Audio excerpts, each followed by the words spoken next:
This story is Rosie Revere, Engineer by Andrea Beaty.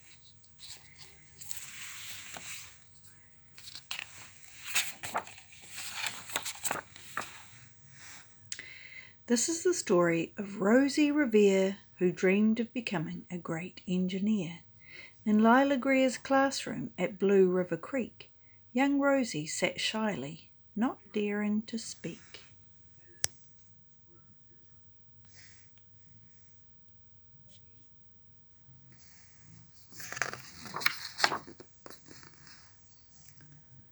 But when no one saw her, she peeked in the trash for treasures to add to her engineer stash. And late at night, Rosie rolled up her sleeves and built in her hideaway under the eaves.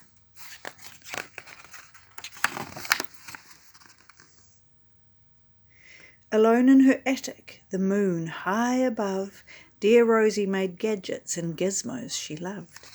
And when she grew sleepy, she hid her machines far under the bed where they'd never be seen.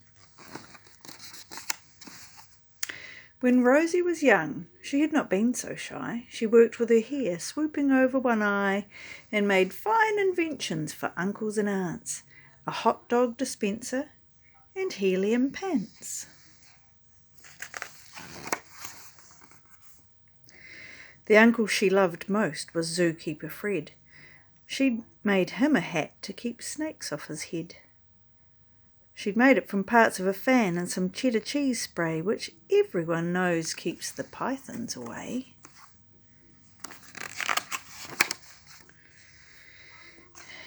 And when it was finished, young Rosie was proud, but Fred slapped his knee and he chuckled out loud.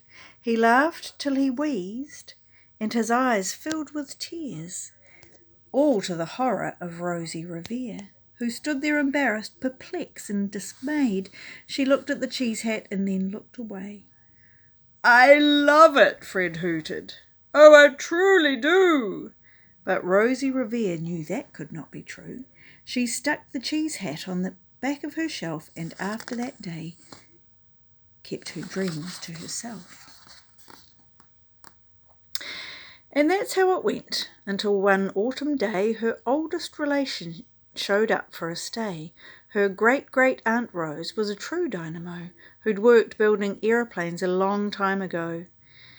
She told Rosie tales of things she had done and goals she had checked off her list, one by one. She gave a sad smile as she looked to the sky. "The only thrill left on my list is to fly, but time never lingers as long as it seems. I'll chalk that one up to old lady dreams." That night, as Rosie lay wide-eyed in bed, a daring idea crept into her head. Could she build a gizmo to help her aunt fly? She looked at the cheese hat and said, "No, not I." But questions are tricky, and some hold on tight, and this one kept Rosie awake through the night. So when dawn approached and the red streaks lit the sky, young Rosie knew just how to make her aunt fly.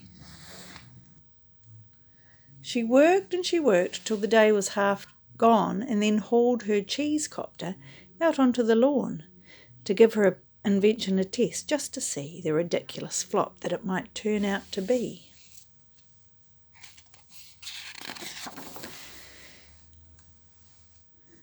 Strapped into the cockpit, she flipped on the switch. The helio cheesecopter sputtered and twitched.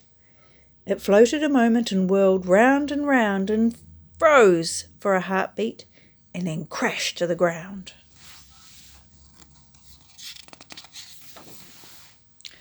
Then Rosie heard laughter and turned round to see the old woman laughing and slapping her knee. She laughed till she wheezed and her eyes filled with tears, all to the horror of Rosie Revere, who thought, "Oh no, never, not ever again will I try to build something to sputter or spin, or build with a lever, a switch or a gear, and never will I be a great engineer."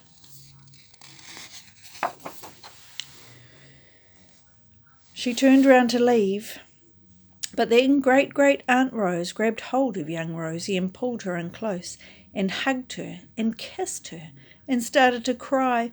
"You did it! Hooray! It's the perfect first try. The great flop is over. It's time for the next." Young Rosie was baffled, embarrassed, perplexed. "I failed," said dear Rosie. "It's just made of trash." "Didn't you see it? The cheese copter crashed." "Yes," said her great-aunt, "it crashed, that is true, but first it did just what it needed to do. Before it crashed, Rosie, before that, it flew." "Your brilliant first flop was a raging success. Come on, let's get busy and on to the next." She handed a notebook to Rosie Revere, who smiled at her aunt as it all became clear. Life might have its failures, but this was not it. The only true failure can come if you quit. They worked till the sun sneaked away to its bed. Aunt Rose tied her headscarf around Rosie's head and sent her to sleep with a smile ear to ear to dream the bold dreams of a great engineer. At Blue River Creek, all the kids in grade 2 build gizmos and gadgets and doohickeys too. With each perfect failure, they all stand and cheer, but none quite as proudly as Rosie Revere.